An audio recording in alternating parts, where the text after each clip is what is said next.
praise. What is a sacrifice of praise? A few years ago when I was a youth pastor, I went to this conference. David Crowder was the lead worship dude. If you don't know him, pretty famous guy. He's awesome, has a huge beard.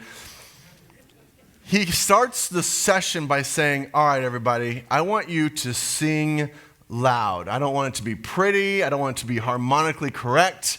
I just want you to sing as loud as you possibly can.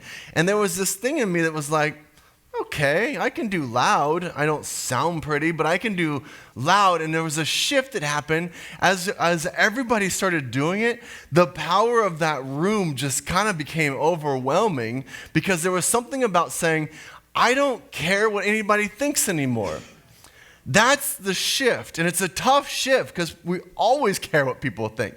But there's this point where we sacrifice our praise saying, you know what? I think God's way is better, so I'm just going to be loud in God's way and sacrifice whatever I feel like people are saying or thinking and just praise Him.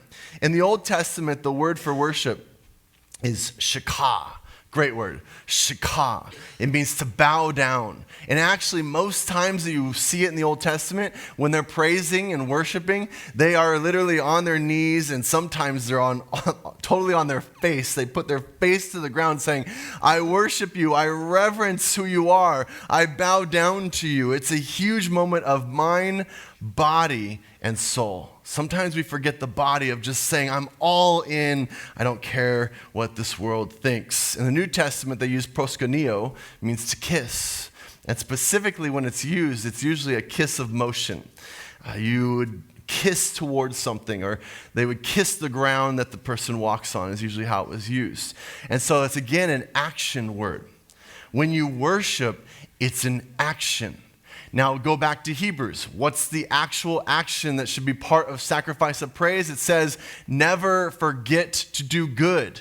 That's connected in the same verse. So when we're saying sacrifice of praise, we're saying my praise is going to show up by never forgetting to do good. Why does that need to be in there? Because we're just so busy. Life is busy. The idea of sacrifice of praise on a weekly basis or a daily basis or an hourly basis, I'm overwhelmed. I've got 3 kids, got ministries, got all this stuff going on. I got to continue to remind myself that I was not put on the planet to go to school for half my life and then get a job so I can buy some trinkets that wear out and break, and then I finally die and I get to pass these lame trinkets off to my kids. You're welcome. That's not why I'm here. That's not why I'm here. My life is here as a sacrifice of praise to the God who created me. It's not about legacy. No one cares about my legacy. It's about sacrificing a praise to my God. That's why I was put on the planet. That dash between birth and death is a sacrifice of prayer. And here's what happens. When we start to sacrifice, when we start to realize that, it is like this refreshing, freeing moment, because then you realize God has a plan and a purpose and a use for me. I finally got to the place where I can be used by God because we understand who God is in our life. We're no longer embarrassed or care what people think. We're letting it go and saying, God, you're in control. Go back to Hebrews. What else did he say? A sacrifice of praise is when we share with others his name. Why is sharing God's name part of our sacrifice of praise? We're lucky Jesus answers this. He talks to the woman at the well in John chapter 4. And when he's talking to the woman at the well, he says, here's what I'm looking for.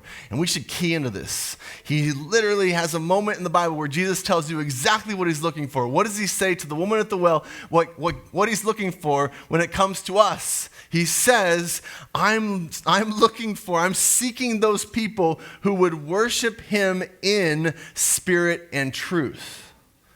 He gives us the answer. The Greek word for spirit is pneuma. Love this word. I use it all the time. It means rushing wind. When you think about wind can be powerful. Wind is this powerful motion, but wind is out of control.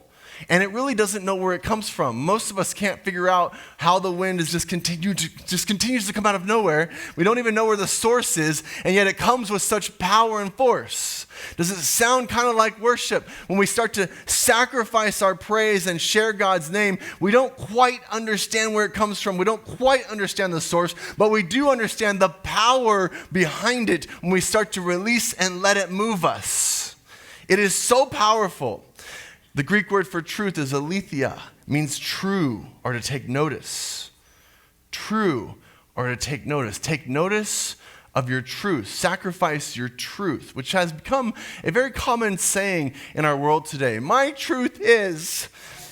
And I'm so like, it's just so our world to take something that God says, discover his truth while you're here on the planet. So the world goes, my truth is, we just completely reversed it and made it all about our truth, when the reality is you're here to discover his truth and then let the wind push it, in which you have no power. You just let God's power move through you when you understand the truth that he has put in you to change this world.